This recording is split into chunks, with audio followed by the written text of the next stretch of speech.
knowing perhaps what this speech was all about, he is himself composing a beautifully crafted speech.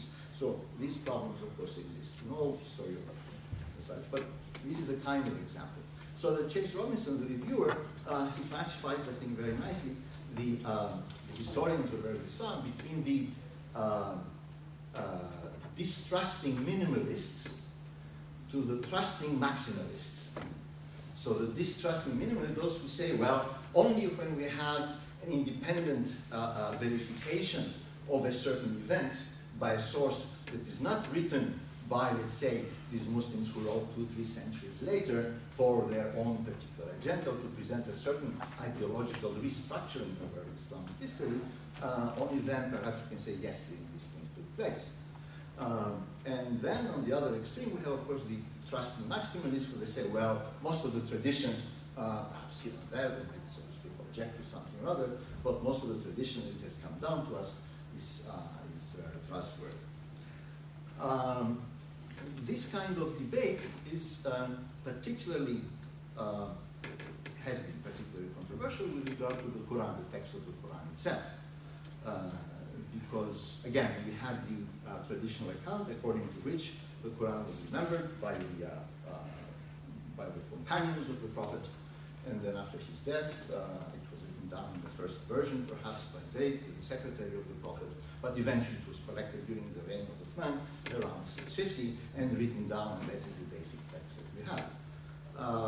Some scholars, since the 70s of last century, have disputed that, and some have gone to some extreme, saying, well, actually, the text was put together 300 years after the Prophet, and some said, well, the text is a compilation of certain snippets of text from earlier Christian writings, which were written in Syriac script, which is very close, and out of which, of course, Arabic developed.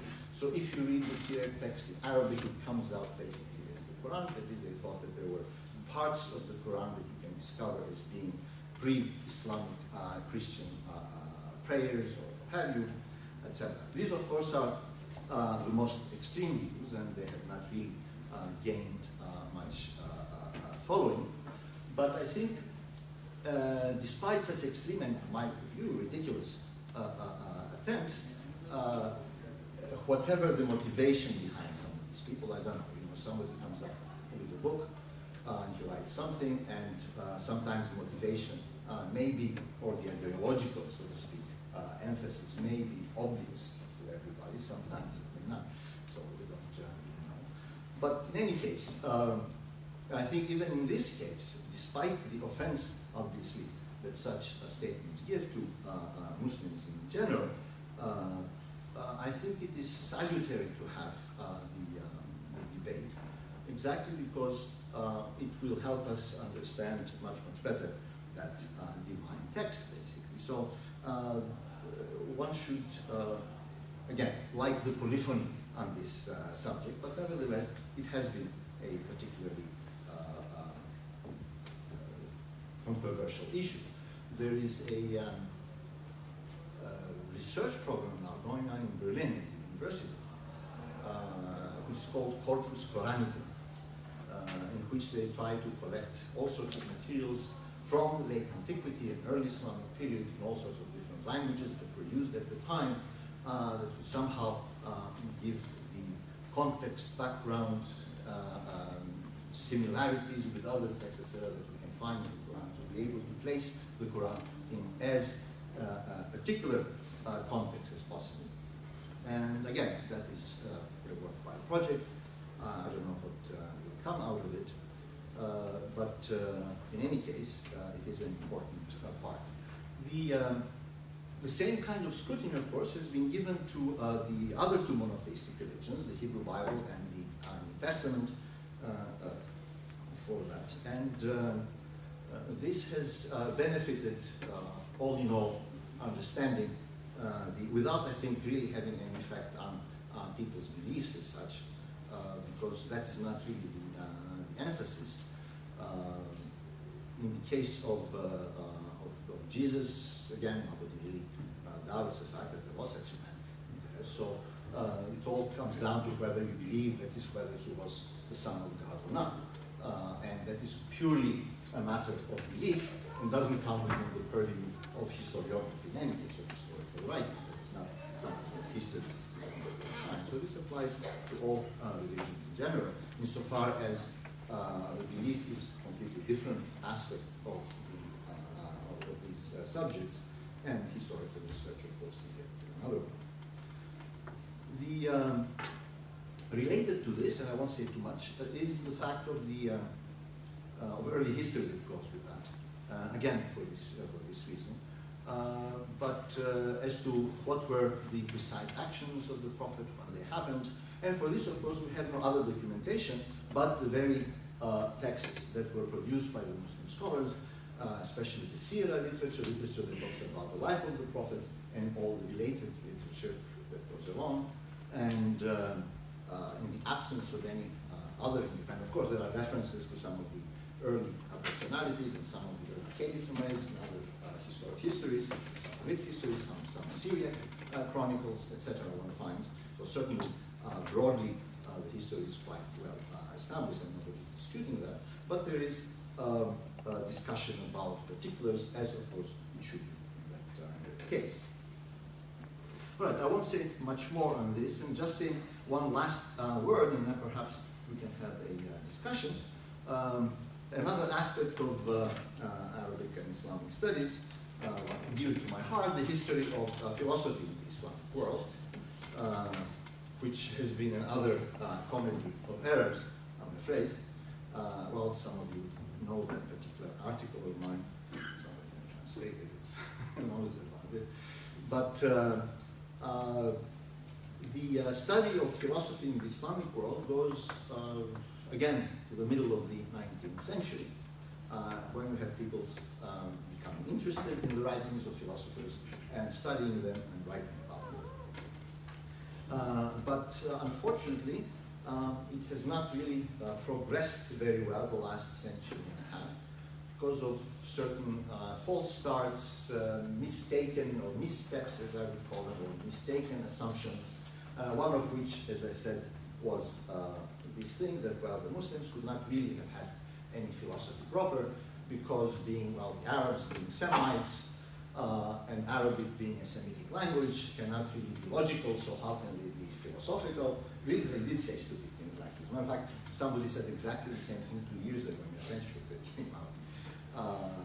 That you know, the Arabs, all that they could do was translate perhaps from the Greek some philosophical text and pass it on to the Latins, but they themselves could not understand it because Arabic is a language in which you cannot express deep thoughts, so to speak, as expressed by the Greek words which they translated. So, yeah, there's the ridiculous things like that, but people did say it, still say them. So, well, this is so silly that it's not even worth refuting, but there you have it. But and to tell the truth, and people said all these things without, of course, having read a single line, not even sometimes knowing Arabic as such, like this French scholar that I referred to who wrote this 50 years ago. So, people feel free to say those things. Another wrong approach was, that philosophy, of course, had an early flourishing because when the translations were made from the Greek texts. But then we go to Spain with Averroes in the 12th century, and then there are translations from Arabic into Latin, and granted this philosophical knowledge goes back to Latin, it's proper hands of the Aryans, so to speak. Then it all dies in the Islamic world, and we don't have any philosophy anymore. Again, against all the evidence, so to speak, of the thousands of manuscripts of philosophical Arabic that we have since that time, obviously in all the libraries, etc. Another approach was that, well, again, which is a corollary of the Orientalist approach, that all Arabic philosophy written in Arabic and later in Persian, is basically mystical in nature. It doesn't have the logical rigor or something of the Greek philosophy, and it is all mystical because, as we know, well, some might say they don't have a penchant for mysticism and all that kind of. So you have silly things like that being said nowadays that they sound silly, but nevertheless they were mentioned, etc. So all in all, these tendencies have inhibited study of philosophy in the Islamic world as philosophy. So we really don't have any good text editions, let alone translations or studies. There are, of course, here and there a few. And only in the last 20 centuries, or 20 years or so, 2 decades, we find some serious work being done. And I'm very happy to say, I'm very pleased with the younger generation of scholars in the United States, in Europe, and in this country as well, who finally are doing some serious work on writing the history of philosophy in the Islamic world. Again, we are still in the very beginning. Many texts have to be edited. They are still waiting for manuscripts or in the libraries over there. And they have to be studied and appreciated and evaluated. But nevertheless, we are, I think, on a proper trajectory. So, all in all, I think, to say a few concluding words, despite the ups and downs, but of course this is very normal in human history, in this particular field, we are at a juncture that one can expect both serious and productive scholarship on the subject of the Islamic societies throughout their history and their various products, whether these were intellectual products or historical products, whatever it might be. And so that we can understand better this fourth of humanity, basically, in its history. One hopes that scholarship will eventually lead to better understanding among peoples, but we'll see how far that will go. I'm looking too optimistic, but perhaps not. So thank you for the time being, but please I want to ask your questions and your statements, objections, criticisms, etc. Thank you.